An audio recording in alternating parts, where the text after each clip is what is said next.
Disclosure. All information we have on these cases are public record.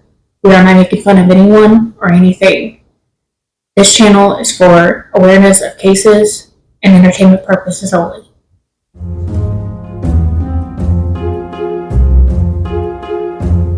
Hey guys, welcome back to our channel today. Thanks for coming to hang out with us. We're going to listen to Kaylor tell us a case today. So like you said to me last time, take it away. Take it away. Take it away. Alright, in this, I'm just going to put a warning in this video. We're going to be talking about murder, of course. Stalker? Yeah. Stabbing, that's the main motive of this. And some mention of school shootings. Oh. So, anyways, let's get right into this horrible story. So, everybody knows the movie Scream. I honestly have never seen the movie Scream. I have. I mean, it's been a while, but I've watched it. I think, like, the closest I ever saw was Scary Movie. Oh my gosh. It's not even, like, the real thing. But, can you imagine, like, wanting to be just like him? It was a him, right? That it was a him. Okay. Yeah. And I think in the new one, I think it might be a female. I don't know. But like, can you imagine? Like, you want to like you idolize that and you want to be like that. I'm sorry, but I'm not running around trying to do something to my friends. Yeah, I can't. No, I don't. I don't even know why people want to do that. Like, why people idolize and stuff. That's why we do these channels, because we've got to talk about this crap, because people are nuts. Yeah. And regular ass people don't understand it. Look at that. But today we're going to be talking about the murder of Cassie Jo Stoddart. Stoddart. That's it, Stoddart. So Cassie was born on December 21st, 1989. 16-year-old Cassie was a student at, oh my gosh, I know somebody had difficulty saying this too, Pocatello High School in Van Nook, Idaho. I always want to say Ohio. She was a beautiful young woman. To friends and family, she was known as a responsible A+ student. Like, she was just so responsible and everything. And they quoted, she didn't do anything but attend school. So she was very, like, went to school. Academic oriented. Mm-hmm. Yeah. She was dating a guy. His name was Matthew Beckham. Matthew knew these two boys, Brian Draper, who was born March 21st, 1990, and Tori Adamick, born June 14th, 1990. Since they've known each other like since 7th grade, and he introduced them to Cassie, and then they all four became friends. And actually, Brian and Tori, they both met and everything when they were sophomores. So I guess like they really started becoming like them two, like there were four of them, and then those two kind of were like really close. They also shared an interest in film and started recording films of their own, just like shooting random stuff of them, whatever. Yeah, I think a lot of kids kind of do that for fun. Like my son and his friends did that for fun in high school too. They just would like shoot random videos because they had to do stuff for class too. Yeah. I mean, that required them to do that, but then they just liked it doing it for class, so they'd be out in the backyard like acting out some stupid skit, you know. I did that for film class. I don't even know the name of it. It was film class. We went around and shot stupid videos. Yeah. On every Friday they made a TV show. We had a TV show in high school.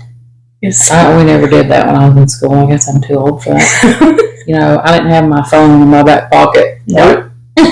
Just had it hanging on the wall to record. I had it hanging on the wall with the cord that stretched all the way around the doorway. You could be pooping in on the phone.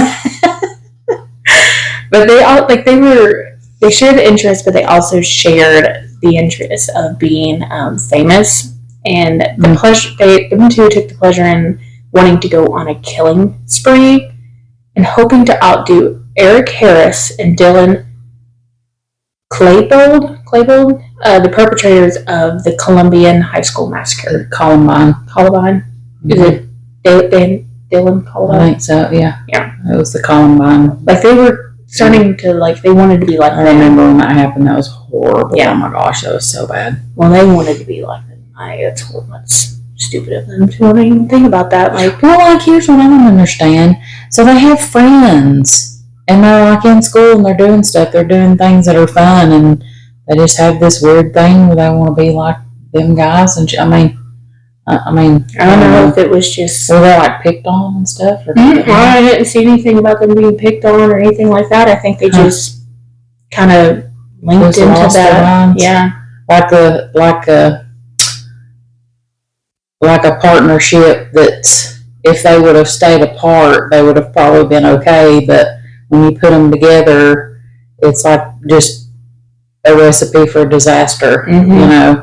Like Bonnie and Clyde, or you know, I mean, like, I think if Bonnie hadn't have been with Clyde, she would have been fine. You know what I mean?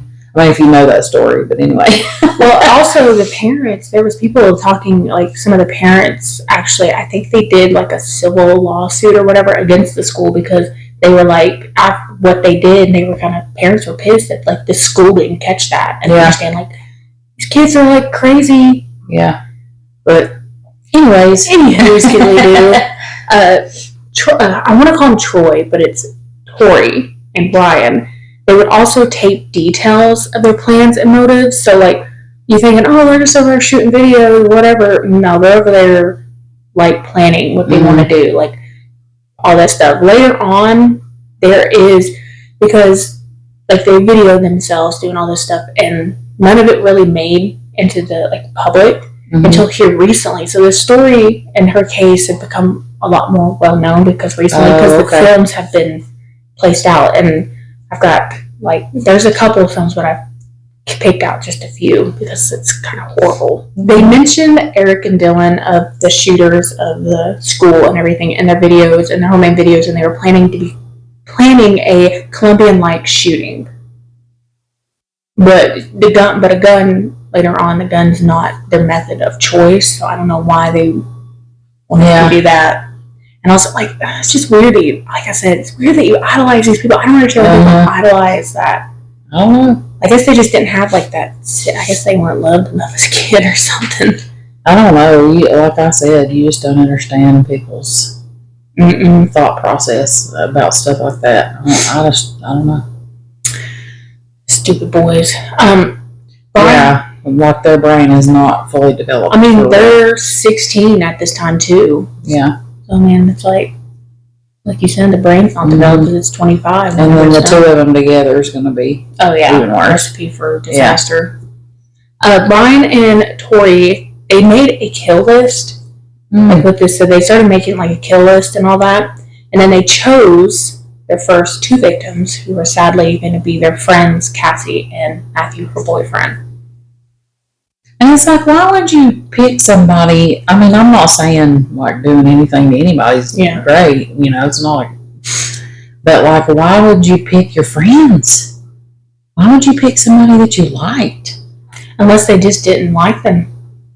I mean, secretly behind closed doors, they didn't like them. I don't know, that's so weird. Like, why would you pick your friends? But one of Tori's friends, Joe, bad with these last names, Lucero, later testified that he actually bought 4 knives for the boys because Tori said that he wanted started a collection.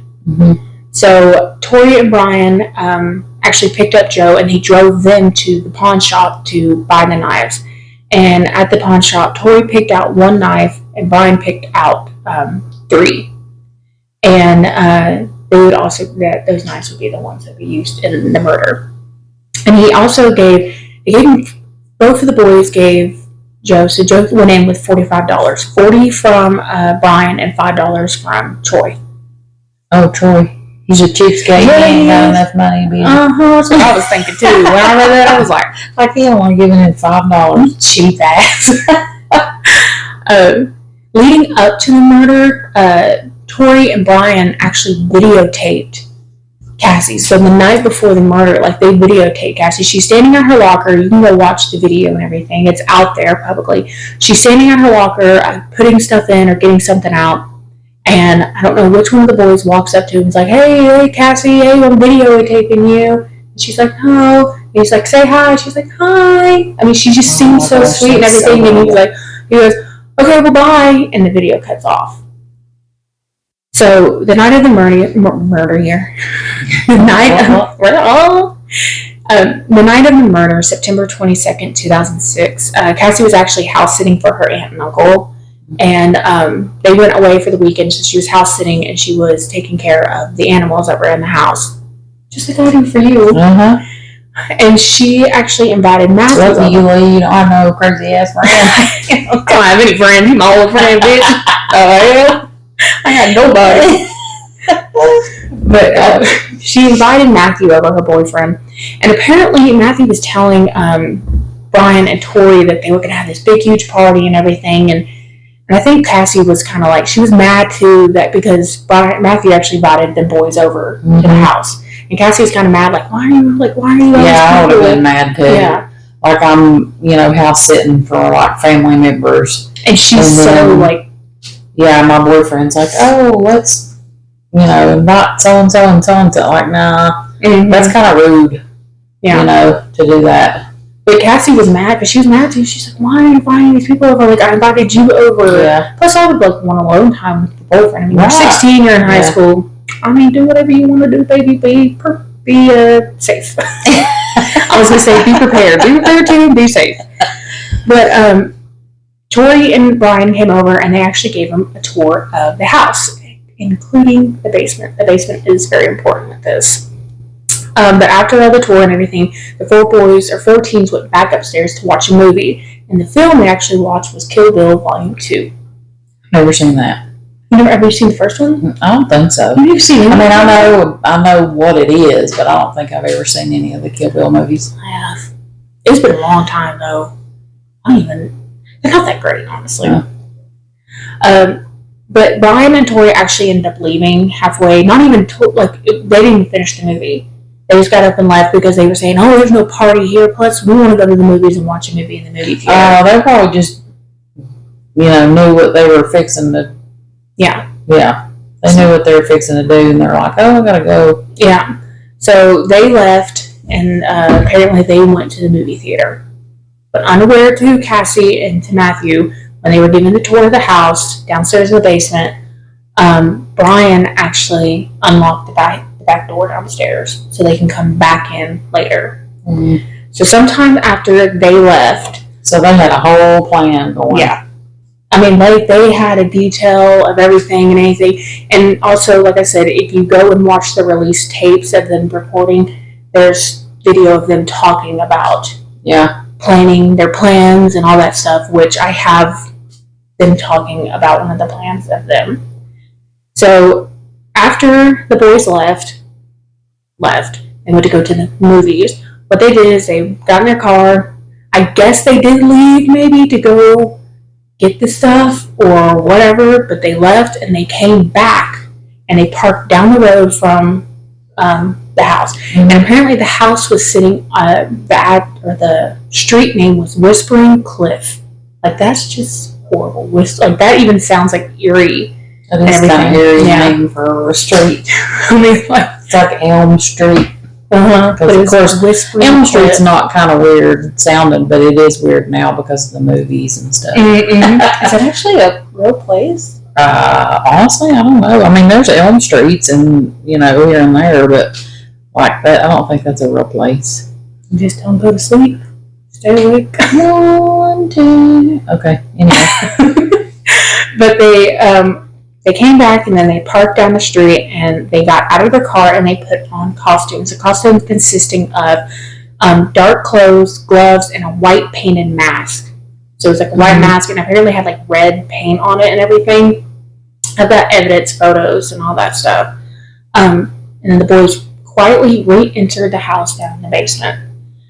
And Cassie and Matthew were still upstairs watching the movie, and they intentionally was making loud noises to lure them downstairs, but that wasn't working. So one of the boys found the breaker box that was down there and flipped off the lights, hoping that that would be like, what the hell? And you go downstairs and flip it. Like in every horror movie in the free world, yeah.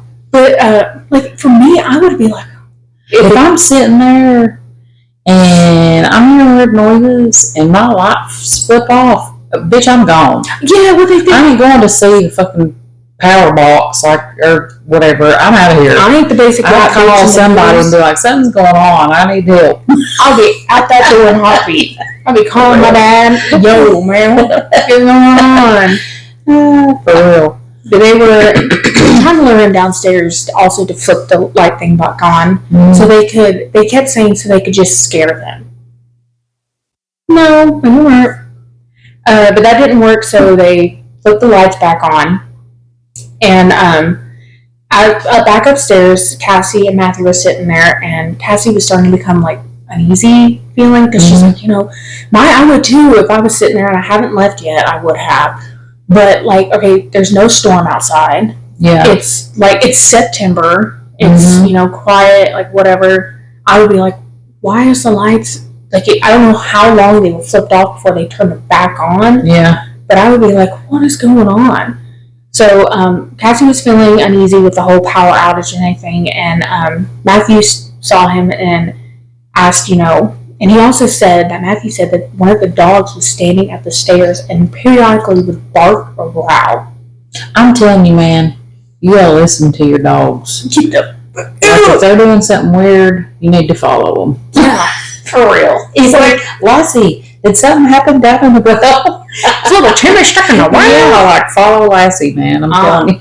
And then the Lassie standing at the basement stairs going, I'll be like, what is it? Get the hell out. I'm outie. Yeah. Like, nope. So with Matthew seeing how uneasy he was, he actually called his mom and asked, hey, is it okay if I stay the night over here? Just kind of ease her and everything. And his mom actually said no.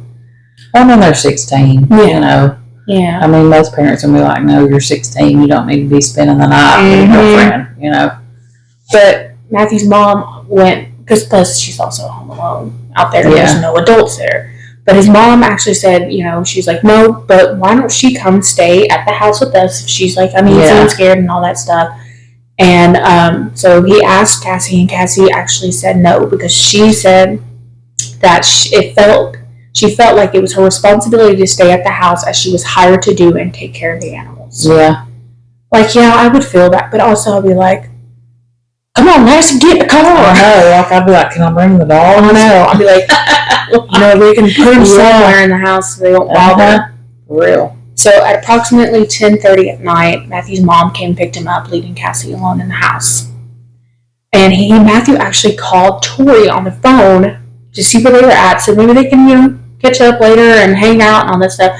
But he could barely hear him on the phone because he's like whispering and everything. And so Matthew thought, they're still in the movies. Okay, whatever.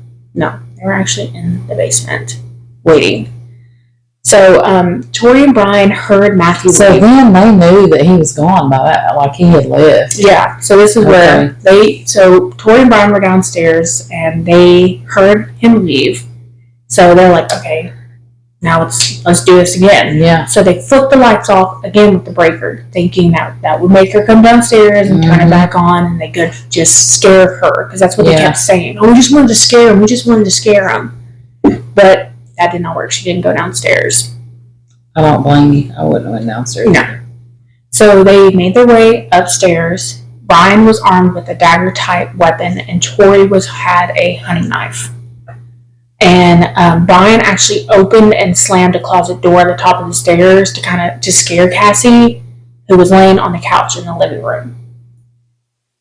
And apparently that didn't do anything, so the boys attacked her and they stabbed her approximately 30 times. Oh my gosh. And 12 of them were fatal. I mean, when I was doing this research and I was like going through stuff, and I actually came across her evidence photos, and I was like, like, oh. I mean, it doesn't bother me seeing that stuff. Like, I've seen blood and all that stuff, but it's like, it's just weird. I was just kind of like scrolling and it was there, but yeah. There was one, it was in her back, because she's laying on the couch. So I don't know if she's laying like towards the TV or she's like laying this way, but I would take she's laying towards the TV, and they just came. Did she have time to even know what was going on? Mm-mm. No. So, did you imagine though how many times or how long that it would take somebody to stab 30 times. I know. Like, you would, even if you were in some sort of like crazy mental state, I think that would give you enough time to like, oh gosh, what am I doing? You know what I mean? Because that's like at least 30 seconds. Yeah. You know, a stab a second. Like, that's a long time. I'm like, man, I get out of breath cutting onions and stuff like that, but just to have something that's bone and muscle and all that stuff you're going through. I mean, just imagine like going like this 30 times. I know. I don't know how, like, if you later on, one of them says that, they didn't touch her, they didn't do anything, but like, I don't know how, like, if he got 5 in and he got the rest, whatever. I don't know. Doing it. Okay. Yeah, that's true. So they stabbed her 30 times and 12 of them were fatal. The pair then drove to a rural area with the intention of hiding the evidence, and they placed the weapon, clothing, and other evidence, which I have a list of all the evidence that they find, in a bag, and they try to set it on fire. Matthew actually called Cassie at 12:15 a.m., but she didn't answer her phone. The morning Saturday, September 23rd, Matthew called Cassie approximately 15 times. Anna, Cassie's mother, had That's also overdoing it. Yeah, like calling 15 times. Well, I think too, it's like, okay, you knew that there was some weird stuff going on at the house. I would just be like, calling her, hey, like, whatever, you okay? But it's like, okay, she's not answering. I don't know how, like. Oh, her boyfriend called her 15 times. Okay, I got confused. I'm sorry. No, yeah, the boyfriend. I was thinking that the 2 boys called like 15 times. No. I got confused. Matthew, my bad. Matthew, her boyfriend, called her 15 times, and she didn't answer. And Anna, her mother, had also reached out to her multiple times throughout the Saturday morning, calling and texting her, but Cassie never answered. Matthew actually, like, not knowing what this guy did to your girlfriend, and then later on, like, this right here, Matthew actually spent Saturday evening with Tori and his family, so Tori's family. Oh. Yeah. And Matthew was, like, he was kind of concerned about Cassie and everything since she wasn't answering his phone calls. So he asked Tori if he could drive him to the house that she was staying at, her aunt and uncle's house. And Tori told him that he did not have enough gas to get there and back. And Matthew actually stayed the night with Tori that night. Oh my gosh. Yeah. Like, can you, like, later on, like, when he finds out, like, all this stuff. And he knows what he's done, and he's just hanging out with dude lying to him. Hey, can you go take me up there? I don't have enough gas. Yeah. No, because you didn't want me to find the crime scene. Yeah. It's awful. Yeah. Sunday, September 24th, 2016, Cassie's family had been worried about her, and her mother kept attempting to try to call her and all that. About 1:15 p.m., her aunt and uncle actually came back home from their trip on the weekend, and they arrived home from the trip. It was Wyoming. They went to Wyoming. Allison, so her aunt, went into there, and she ended up telling, this is what she told the investigators. She said the doors were all open and off the hook, and there was a broken glass and stuff at the foot of the stairs. Her husband, Frank, so Cassie's uncle, went upstairs, came back down the stairs screaming, call 911, someone is dead on our floor. Allison, her aunt, ran outside as she called 911. Court documents say that she saw Cassie's body laying on the floor of the living room in front of the TV. There was blood behind her head and left leg. And her left pinky was like almost cut off. So I mean, I guess they were just going everywhere. Anywhere they can find, they were just going at it. It's awful. The 911 dispatcher instructed Allison and her aunt to start CPR, but Allison knew that it wasn't, and that the dispatcher. The dispatcher instructed Allison, touch the body or whatever, see if it's cold and all that stuff, and they pretty much determined that Cassie was dead. I need a drink. All because these 2 boys want to do, like, play out a movie. Mm-hmm. And this poor girl never did a thing. They wanted to be Scream. They wanted to be the shooters. Later on, they talk about Ed Gein. Oh my gosh. Oh, wait for it. Wait until I start talking, like saying the stuff from the video. Mm. They were talking about, like, all these murder people. Like, they're so disgusting. That's, like, the only way to describe these boys is just gross. Alice and her aunt went outside to tell the rest of the family to wait outside. Like, stay outside, don't come in here. She saw Anne, which is Cassie's mother, and Cassie's stepfather, Victor, pull up to the house. Frank, her uncle, met them outside, and they told him that Cassie had been murdered. Then, like, the investigation, it went straight towards Tori and Brian. Like, they knew. So the detectives went to Tori's house September 24, 2006 to interview him regarding the murder of Cassie. So during the interview, Tori's father was there. His name was Sean. He told the detectives that he and Brian went to hang out with Cassie and Matthew. After hanging out, this is Tori talking.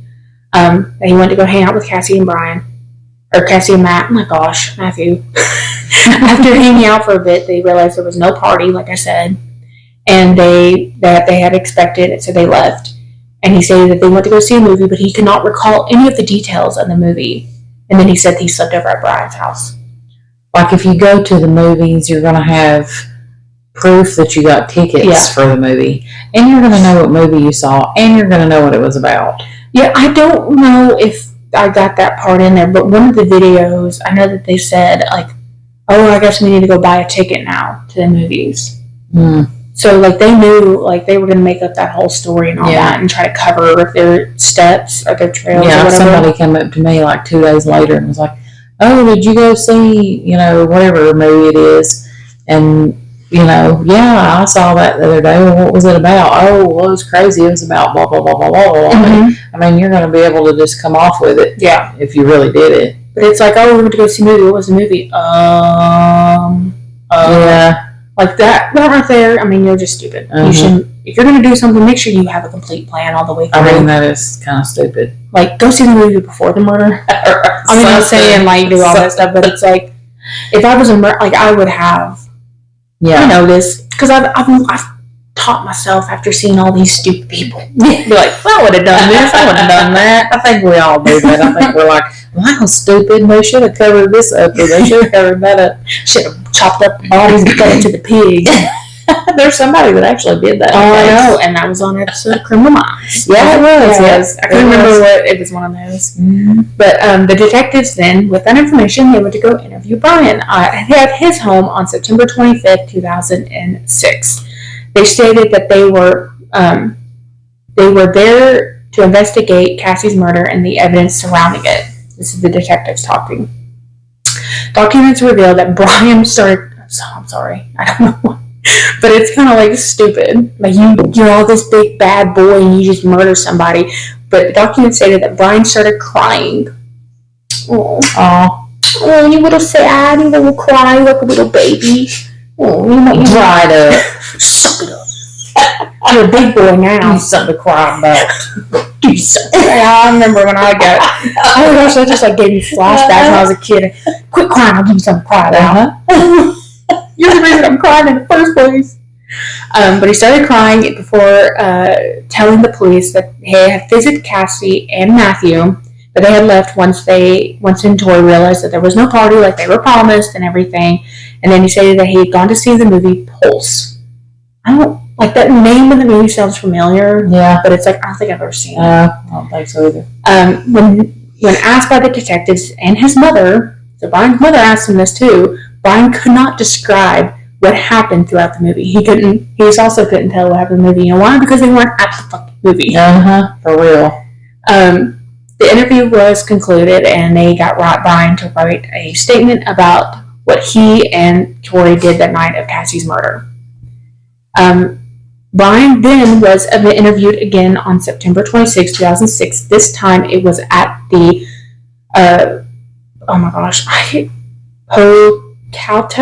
whatever. I was at the police department of the town. And his parents, they brought him to them, but they were not in the room during the interview. And he was read his Miranda rights, and during the interview, he told detectives. I thought if you were underage, your parents had to stay in there with you. I didn't think you could question underage children without a parent present. Well, I don't know if they were like, they brought like in there, or behind like the glass or something like that. I don't know, but I thought so too. Yeah. But they brought him down there, unless the parents were just kind of like, they were kind of like just fed up with this whole thing. But just question it. Yeah, just question it's him. Fine. Get it over with. Without permission or whatever. Yeah. But he was read his Miranda rights, and during the interview, he told detectives that upon arriving to Cassie's aunt and uncle's residence, Matt had accompanied the boys and looking through each window of the house. So, like, where they were, saying, doing the tour and everything. He mentioned that he and Tori had seen the movie Pulse, but still could not describe anything that happened in the movie. And the detectives told him that they did not believe that they went to the movies. Yeah, you'd think. Brian then told detectives that he was not at the movies, but he instead was stealing cars with Tori. So now you're completely just 180 it. Oh, we're not at the movies, we're actually stealing cars. Okay. So you think stealing cars is going to get you out of something, what I mean? So what car did you steal? Where is it at? Yeah. What did you do? He denied going back to the house where Cassie was staying and having any involvement in her death. He left with his parents, and the interview was done. So they were like, okay, I guess because they still didn't have the evidence on him. But now, here we go, because this is where they get the evidence. Brian's parents actually gave the detectives permission to search Brian's room. Mm-hmm. And in the search, they found a knife. I don't know how to say this word, but it's that we put it in the sheath. The sheath. Yeah, they found one of that, but they did not find the knife. The knife wasn't there. You know why? Because it was at the area where they were trying to burn it. Yeah. Yeah. Dude, you can't burn a knife. Mm-hmm. But he stated, I'm sorry, y'all, but you dumb. Oh, no, this is dumb right here. You're going to pull that whole, this is what you're going to pull right here. Oh, that's not mine. It belongs to a friend. That's what he said. Yeah. And he said he did not know where the knife was, but he's believed that the same friend had it. So they're like, what's this? Oh, that's not mine. It's a friend. It's like your parents catching you with cigarettes or something. Oh, it's like for a friend. I don't know if y'all do, but we do watch those people all the time on TV get pulled over, and stuff. And they're like, what is that? That's not my crack pipe. Mm-hmm. That's my friend's. This is my friend's car. They just let me drive it. Yeah. Well, guess what? You're in possession of it in the car. Yeah, you're screwed. Exactly. So he told him that, it was a friend, and he didn't know where the knife was, but he believed that the friend had the knife. Why would you hold on to what's it called again? The sheath. The sheath. I'm going to call it a chef. I don't know.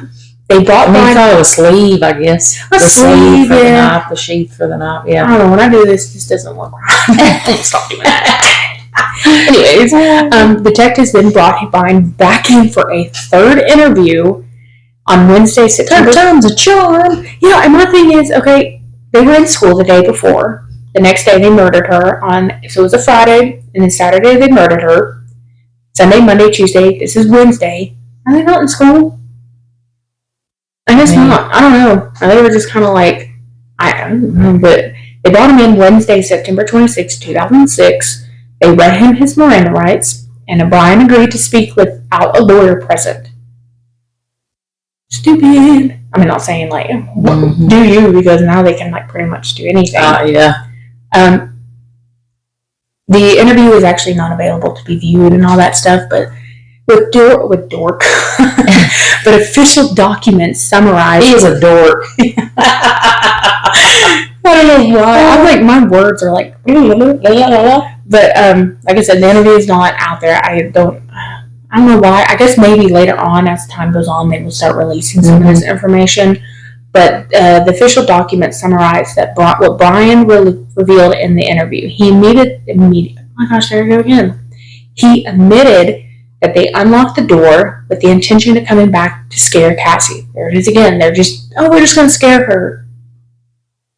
It's not even. Well, he just said that he didn't have nothing to do with it earlier. Yeah, I think he's starting to break down a little bit. Mm-hmm. And it's like he's starting to say stuff just to kind of make himself look like he's not doing that stuff. Yeah. Like your guy with the last case. Oh, I just want to give him a love warning home. And all that stuff. And it's like, yeah, that's what he's trying to get himself out of. There's intention of scaring Cassie and her boyfriend. Brian also admitted that he's the one who broke the ashtray on the staircase and slamming the door to scare Cassie once they were upstairs. So I mean, like, okay, you just put yourself in the murder. Like, okay, you came back into the house in the basement, and now you came up the stairs, and there's like the door's been slammed open, and some stuff's been broken because I remember her aunt or uncle was the one who said they found glass. I think it was the aunt. So I mean, like, you just put yourself there. In the interview, Brian stated that Tori walked in front of him towards Cassie and stabbed her. So now he had this. Now they're gonna do this. The whole pointing fingers. He did it. He made me do it. Yeah. So he said that Brian walked in front of him towards Cassie and stabbed her. He thought he was just pulling a joke on her. Mm-hmm. Like, you know those fake knives that you're like, when they stabbed me with one of those the other day. And it honestly kind of scared me a little bit. I knew it was like one of those fake ones. It still makes you like weirded out though. You're still like, oh, don't do that. Don't come at me with something like that. But he thought that he was just pulling a joke on him. But once he saw like the wounds and stuff, he was like, he looked like, okay, I guess this isn't a joke. That's what he says. But he knew what he was doing. Mm-hmm. And Brian stated that he stood watching and wondering. They said, and wondering what Troy, there I go again. His name is Troy was doing because it was supposed to be a joke. No, it was not a joke. Like, you have video details. I think he's trying to say this because he thinks that the evidence is burned. Right. And he's like, because they describe everything they're going to do, and like, oh, hey, yeah, we're going to have a friend. Like I said, I mean, you may have thought that you took the evidence that you had and burned it, but you still left behind stuff in the house. Mm-hmm. There's still going to be DNA and fingerprints. There was maybe even hairs. They found fingerprints on the breaker and everything. So, like you said, there's evidence. He stated that Tori had done all the stabbing with his knife, and he stated that he did not stab. That Brian did not touch Cassie, stab her, didn't do anything, and he was saying that he was carrying a non-serrated knife. He was denying the murder, so he's saying he didn't have that. So apparently, I guess some of this, like the fatal stab wounds or something like that, were with a serrated knife, and he said that he did not have the serrated knife. Dude, you're just so stupid. You're just like throwing everybody under the bus, but it's like you're throwing yourself in there too. Yep. Brian then told the detectives that they tried to dispose of the evidence and agreed to show the detectives where they were buried. Brian, accompanied by Brian's father, so his father came and the detectives, they went out to an area where the evidence was burned. The lieutenant on scene dug up the hole that Brian pointed out. So they burned it, and I guess they buried it or whatever. This is what was inside of it. This is a lot. Like, you would think, oh, okay, gloves, a murder weapon, maybe clothing, and that's it. It's a lot. So inside of it, they found stick matches, a pair of black boots, another pair of black boots, a pair of blue rubber gloves, a pair of athlete work brand fingerless gloves, a melted brown hydrogen peroxide bottle, a multiple colored mask, a large dagger type knife with a sheath. Thank you. A silver and black handled knife with a signature of Sloan written on the inside, a small dagger knife with another small dagger knife with the sheath. Thank you. A Sony videotape. This is the videotape that was later repaired and straightened in order to make it playable. A black handle serrated folding knife. Later DNA tested that revealed that Cassie's blood was present on the knife. A partially burned piece of paper with writing in pencil. A red and white mask. Later DNA tested revealed a partial DNA profile of Tori on the mask. A small black glove, or a single black glove. Later DNA tested to reveal a partial DNA profile from an unknown male. That's weird. So I don't know if maybe they borrowed this glove from his dad or whatever. A part of a partial burn black Puma brand gloves. Later DNA tests revealed that Cassie's blood had been soaked into those gloves. A blue plastic garbage bag, a partially burned black long-sleeved Hager brand dress shirt, a Calvin Klein black dress shirt. Later DNA tested revealing that Cassie's blood was present on the shirt. A white and gray sock, and a small piece of black cord. That was all that they, like I'm saying, like, this is a long thing. And they thought they burnt that? Yeah. Oh I guess gosh. some of it did get burned or whatever, but, like, there's a photo of the mask that they wore, and the mask kind of reminds me of the movie Purge. Like, the mask that they wear, like, it's kind of weird. Yeah. It's like those clear things with the makeup on them that make your face look weird. Yeah, this one was a white mask, and it looked like it had, like, painted on red dripping blood thing. I think if I remember, that's what it looked like. And it was kind of like broken in half because it was trying to be burned, and it was like you can see the burns and all that.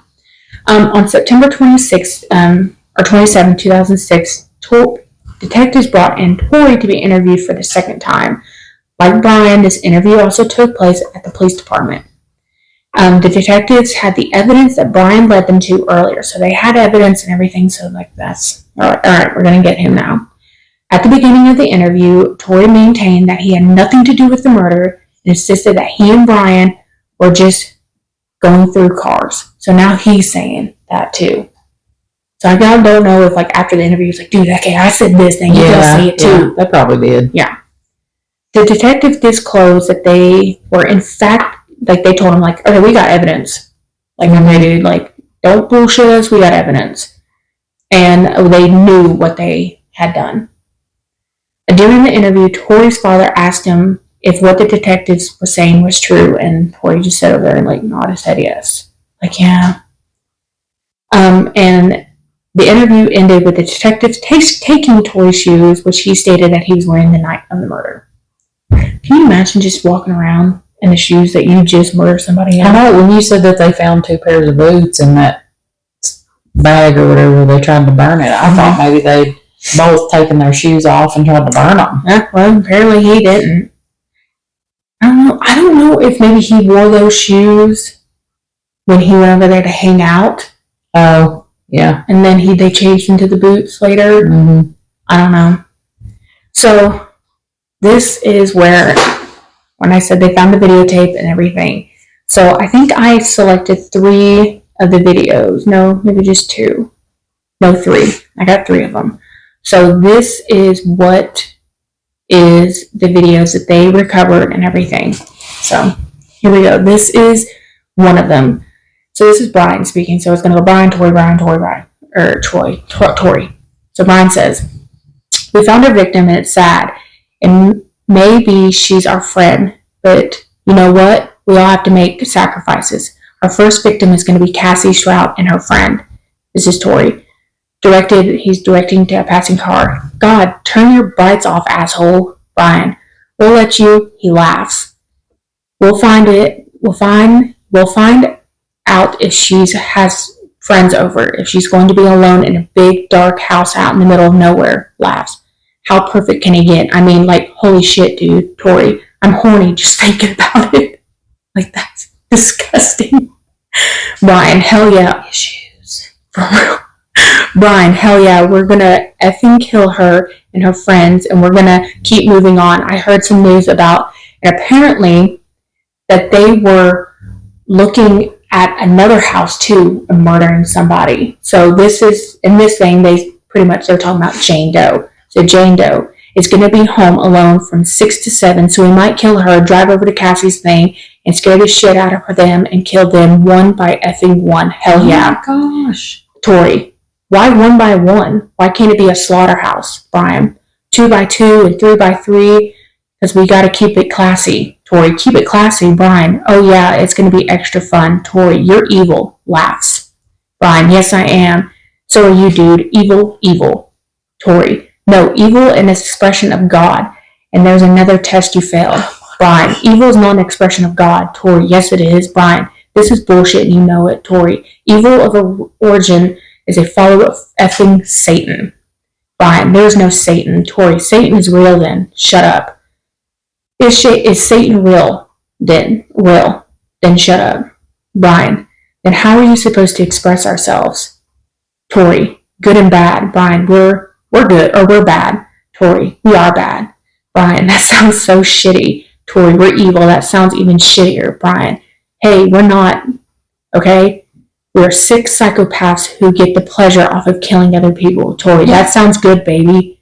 Brian, we're going to go down in history. We're going to be like Scream, except real life terms. So there's what I'm talking about, Scream. Yeah. Tori, that sounds good, baby. Brian. Yeah, you're going to go down in history for being a dumbass. Brian, we're going to be murderers. Like, let's see, Ted Bundy and the Hillside Strangler. So there they are talking about other people. Tori, no. Brian, the Zodiac Killer? Tori, those people were more amateurs compared to what we're going to do. We're going to be more like high sources of Ed Gein. Brian, Gein? Tori, Gein. Brian laughs. Well, let's say that we're that sick and that twisted. Tori, oh, you know what Brian Gein's, or Ed Gein's words were? Brian, what? Tori, he saw a girl walking down the street, right? Brian, yeah. Tori, 2 questions came to his head. I could either take her out and have a nice time with her, Brian, and then kill her, skin her alive. Tori, charm the pants out of her. Or I was wondering what her head would look like on a stick. Laughs. Brian laughs. Holy shit. Tori, it's creepy, huh? Brian, kick ass. Brian and Tori laugh. Brian, murder is power, murder is freedom. Goodbye. And they close the end of the videotape like that. This is gosh. Another. Okay. Like, dude, are you really videoing yourself doing that? Mm-hmm.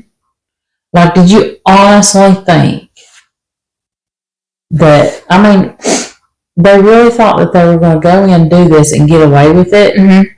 With all this stuff that they did. Oh, yeah. Like, I don't know, like, of course I'm not a serial killer, but like, hello, they don't take themselves. No, it's stupid. These boys did because they were obsessed with that. I mean, my God, you're like taping everything you're talking about. Mm-hmm. I mean, I've seen a couple people that have done like, notebooks. Like, oh, I have to, like, strangle this person. Then I have to take their leg off. Then I have to boil their egg in a pot. Then I have to, like, it's like a whole list of things you have to do. And I was like, dude, are you really going to leave that notebook just laying there with a fucking pencil next to it? Like, what? See, and then they try to burn these tapes. Because they found these tapes in burned the hole, and the police recovered it and redid everything, and they got it back. I mean, they do now. Like, you can't do stuff. Mm-hmm. Like, there's too much, what's the word I'm looking for? I'm having a brain fart, y'all. Technology. Mm-hmm. And, like, there's too much. Yeah. Well, that's 2006. I mean, it's really starting to kind of pick up around this time. That's so crazy. I just think that's so.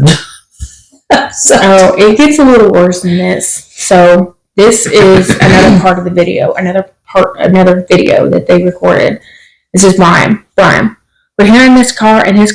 The time is 9:50, September 22nd, 2006. Unfortunately, we have the grueling task of killing our 2 friends, and they are right in that house just down the street.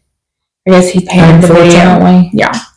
Tori, we just talked to them. We were there for an hour, but Brian, we checked out the whole house. We know there's a lot of doors.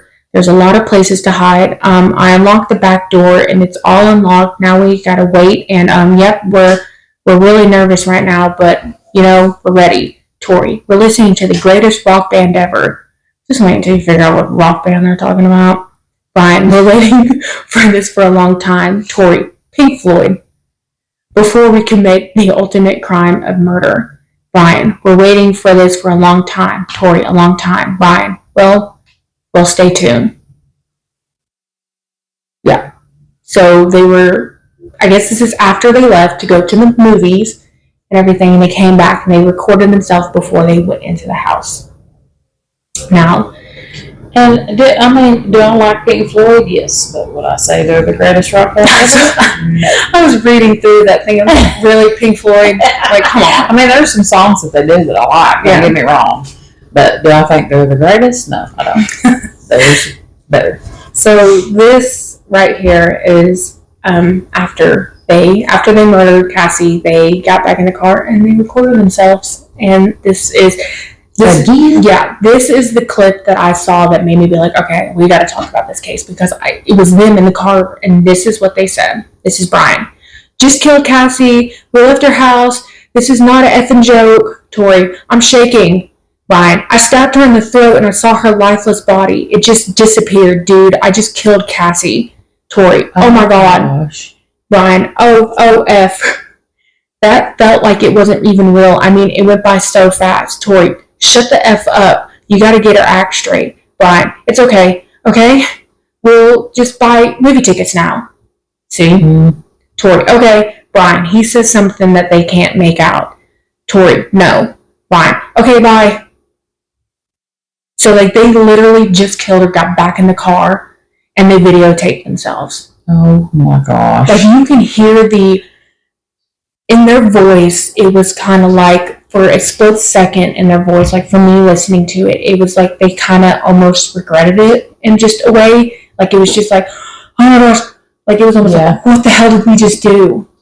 But it was also like they felt the joy of it. Yeah. It was like a mixture of both. Like, I have to show you the video. I haven't seen the videos. Yeah, I'll have to show you the videos, because there's, like I said, there's more videos, but I really picked out these because there's one where they're in school and they're sitting at a table and they're literally talking about the list that they are making. And I think they were like, oh yeah, we can add this person and this person. Like, I have to show you the clips. But yeah, that, I was like, I mean, I feel horrible for Cassie and, her parents. Mm-hmm.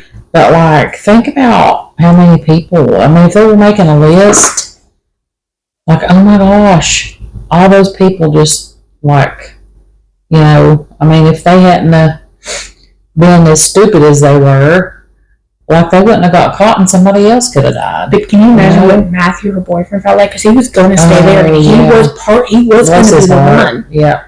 Like, I mean, he probably felt so guilty. Like, he should have been like, oh my gosh, I should have just been like, nope, you're coming with me to my house. Yeah. Like, just he probably had a lot of what ifs and felt really guilty. Bless his heart. And, like, I don't know. I guess there's still, Matthew's still around or whatever. Yeah. It's like, only thing he's telling them, it wasn't your fault. There was nothing you could do. Like, yeah, I think that everybody that goes through something like that thinks they could have done something, And I could have loved them harder. Like, if you're your grandmother, like, I should have, taken more pictures with them. I should have, told them I love them, and like a lot. It's like, you did what you could do. Yeah, I went through that. I had a friend in high school that, well, it was a little in high school and a little after we hung out, but she got killed in a car wreck. And the day that she got killed in that car wreck, I was in beauty school, and you were only allowed to miss like so many days or whatever. And she called me that morning and said, go to the mall with me, go shopping or whatever. And I said, I can't. I've got to go to school. Like, I cannot miss any more days or whatever.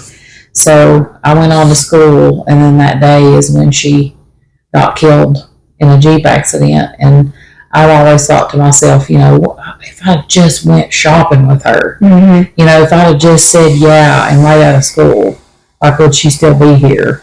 Or would you still be here? That's, and then everybody's like, you can't do that to yourself. You had to make the decision to do what you needed to do, and go to school. But, like, if you were with her, would you be here too? Like, would you have been in that accident? So you can't. You can't what if yourself to death. Yeah. Like, you just can't do it. Like, what if, like, I should have noticed that, like, Yeah. everything, with Oma and all that, like, we should have noticed, like, all those symptoms of her with her lung cancer. Right. And all that. We should have pushed for it. We should have done this. Yeah. You just can't do that to yourself. Yeah. It's like, sometimes it's just time for them to go. It's time for them to go. There's nothing you can do about it. And that's the thing that Matthew needs to know, too. Mm-hmm. And I bet, as time went on, he got therapy and all that stuff. Yeah. But it's like people out there watching this, it's like, you did what you needed to do. Mm-hmm. Like, don't hold it against yourself. Yep. But on September 27, 2006, Brian was arrested after showing the detectives the hole. So he was arrested right then and there. That's when they went to go interview.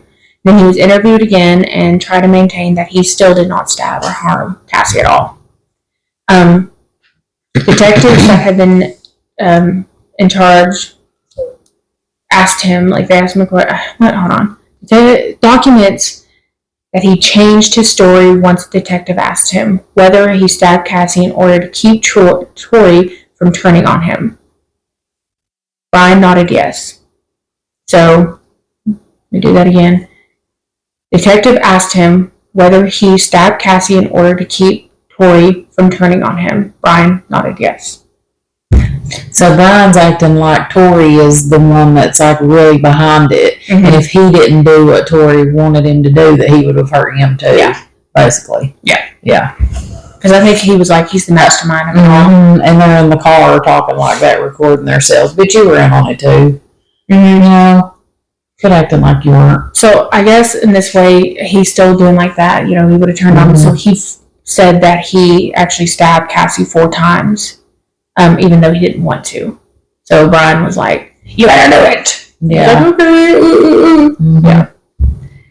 He admitted to stabbing Cassie in the leg and in the chest area. Brian told detectives that Tori kept telling him, you need to stab her, you need to stab her. So he, like I said, he's now been like, I had nothing to do with this. Yeah. But it's like when you go and look at, I literally just read what I did. And yeah. And from the video and the voice and all that stuff, he didn't sound like he was whatever. Yeah. It was like he was, I think, pretty sure he's the one that said he was horny. Thinking about it. You weren't in on it. Yeah. He explained that he did not think he could do it, but then stabbed her in the leg. Tori told him, it's not going to work. She has to die. The interview ended after Brian asked if he could see his parents. So he was like, can I see my parents? And they're like, okay, we're done.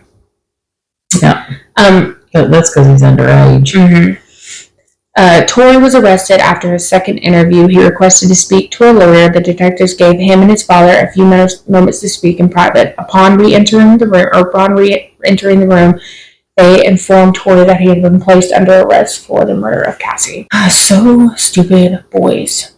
Both Brian and Tori were charged with first-degree murder and conspiracy to commit murder. Both defendants moved to sever, so which means that they wanted to be tried individually. They didn't want to be tried together. They wanted to be individually. So I guess they could turn on each other. Mm-hmm. Yeah. So they could sit and do this the entire time. So the defendants, their people were like, Brian's defensive team had filed a motion to suspend his last interview where he admitted to stabbing Cassie multiple times. The court denied this motion, and the video interview was allowed as evidence. So they were like, we don't want to, and all that stuff. So they tried to throw it out, and then they were like, no. This is a really good thing. Yeah. Both Tori and Brian, they're still alive today. They are serving life without the possibility of parole. So with that was in 2006. There have been some updates. So on September 13, 2011, Brian filed a motion to appeal his sentence. The court denied his request to vacate the murder sentence, but agreed to vacate the conspiracy, murdering first degree. Yeah. You literally just conspired to kill that girl. Mm-hmm. And they dropped that? Yeah. That's crazy. So he only has murder in first degree. And the court stated that this charges will be tried again. So with this whole thing, they're going to try him again. On December 26, 2017, Torrey filed a motion appealing his sentence for both charges. The court denied. They're like, nope. So what kills me is when people do that. Like, okay, so you did this. Mm-hmm. Like, everybody knows you did this. And you're going to keep appealing to try to get, a lighter sentence or even get out. Mm-hmm. Hello, your victim didn't have that choice. Yeah. Your victim didn't have the choice to leave when you were stabbing her 30 times. Yep. You know what I mean? That's just, like, what makes you so mad? So great. And my thing too is that people who are like, oh, they can't, like, we were talking about this, or like the last case, this wasn't on camera, but I'm like, it makes me mad that people get out of all that stuff because they play the insanity card. Yeah. Like, you knew what you're fucking crazy. You know you that be somewhat, like, insane to murder people. Like, hello? Mm-hmm. I don't understand that. Like, I don't understand how they can do the, insanity play all the time. Yeah. I mean, you gotta be somewhat insane to be murdering people. Mm-hmm. Why can you use that? I mean, we're all a little bit insane in our own way. Like, I can be crazy sometimes, but it's like, I'm not going to murder people. I ain't going out there murdering people. It's like, it makes me mad. Unless there's actually, like, at some point, I don't know if there's any people out there. I don't know, but like people who like actually have a mental disability, like handicap, like mental, like Down syndrome. I don't know if there's any people out there that actually, because those Down syndrome people are so nice and so sweet, and they just want to give you a hug, and I just want to give them a hug too. Yep. So I don't ever see them like murdering people. Yeah. But it's like, okay, when like with that stuff, I can see that. But like, well, that's a different sort of mental disability. I think it's not. I wouldn't classify that in the same, the same bracket as. But like that's the only that's when my head I see like mental. Yeah. Like, so I mean, like, okay, I can see that, whatever. But like somebody like your last video of your guy. Oh, because he says he has schizophrenia or whatever. It's like, oh no, you need to go. You know what you did. You need to be charged for that. You need to go through the court. You need to go. Well, my thing is like, okay, so you do have schizophrenia, or you do have, like some sort of mental disorder that made you do that. Well, then you have that mental disorder. You did it. Yeah. So guess what? You have to go to prison. Mm-hmm. That's my thing. You know what I mean? You don't get to go live a life in a hospital. No. Like, no, you need to go to prison and you need to drop the soap. Yeah. You know what I mean? Right. Sorry, not sorry. For real. But Troy is serving life in Ohio State Correctional Institution in Unit 10, and Brian is serving a life sentence in the Ohio State Correctional Institution, Unit 16. They are both in jail and everything. I don't know when they're going to be tried again with the whole Brian situation. I don't know. It's the court system. This was, he got a permission, everything in 2011. So, I mean, from when they got arrested in 2006 to then going back and trying to get stuff removed in 2011, who knows when they're going to go back to court. I mean, a lot of it, I think they just ignore it. Mm-hmm. They just let it go for years and years and just kind of ignore it. Yeah, sweep it under the rug. We got this case to worry about, and this one, and this one, and this one. I mean, like the court system don't move fast. No, it doesn't. No, unless you got money to make it move fast. Rich people shit. Rich people shit. That was stupid. I mean, I'm not saying, the case was stupid or whatever, but they were stupid. Mm-hmm. Like, that was just ridiculous. Yeah. That was absolutely and completely senseless and ridiculous. Like, there was no, I don't understand, there was like no, people like some murderers, they have their, what's it called? Like, they go for like blonde hair, blue eye people, like Hitler did. There's no, I know what you're trying to say. Come on, when they're twins, let's rub those two brain cells together. But like a lot of people have motive for what they're going to do. Like, okay, so your mom did something to you when you were a kid. Yeah. Well, you target people that look like your mother. Mm-hmm. So it's like you have a path you're taking through this. Yeah. And it's like they didn't. It was like, oh, cool, we like horror movies. let's kill a friend. Yeah, we want to be like Scream. We want to be like Ed Gein. We want to be like there's not even. Yeah. So that makes no sense. Mm-hmm. That was just ridiculous. You know, it's so horrible that it had to be her. She's just. I mean, she's so beautiful too. Bless her heart. And she's 16. That's like a ripe age. High school. That's when you're trying to figure out yourself. You know, you're going through that awkward phase with all that stuff. And I mean, like, who knows? She could have been nowadays married to Matthew and everything, and have kids and all that. But these two stupid boys who they just took this poor girl away from her whole family for what? Just being dumb. Mm-hmm.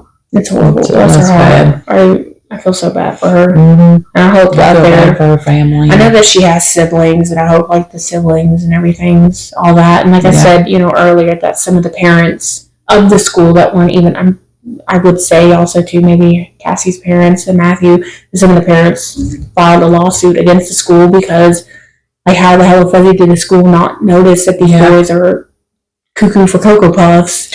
Well, here's my thing too. Where's their parents? I know. What are they doing? These are teenage high school kids. Mm-hmm. Yeah. Like, what? Like, you know, of course, your kids are going to lie to you, or they're going to do stuff, you know, behind your back or whatever. All kids do it. Like, whether you say your kid will or not, I'm sure they would at some point. Never say never. But, like, I pay attention to what's going on and what's being said and who's hanging out with who and who's going here and, you know, who this person is and who their family is and who's driving and who's, you know, that's why, like, what? Mm-hmm. What are you doing? You didn't go snooping in your kid's room and find that notebook? Like, you know what I mean? Yeah, or find, like, they come home with knives and stuff and you don't question. Like, oh, I got all this stuff. Like, you're not going to notice your kid come through with a big bag full of crap? Yeah. I mean, if it was mine, I'm going snooping in the bag later and ain't paying no attention. You know what I mean? Like, I don't know where the parents were at with this whole thing. At that point, I think a parent would feel like, oh my gosh, I failed. As a parent. I know, yeah. Yeah, so, you definitely would, I think. Unless they out there on drugs, I don't know. I'm not saying that. But it's like some people, some kids are like that. Some of the parents, like, that's the reason why they go into this, because of, you know, the parents don't pay attention, give them love, give them anything that they need. Yeah. So, I mean, that's even true. like one of the boys, I can't remember what, but like, there's their mugshot photo, and like, you can tell that they're like, it's like almost they were scared, but then again, it's like you can see the crazy in their eyes. Mm-hmm. So it's like, you crazy mofos. Anyways, that's the case of Cassie Jo Stoddart. So weird. I'm so sorry with names. I've got to get better with that. I literally sat here and listened to this person say the names. And that's her. Bless her heart. But thanks for watching, guys. And we'll see you in our next video. Bye. Bye.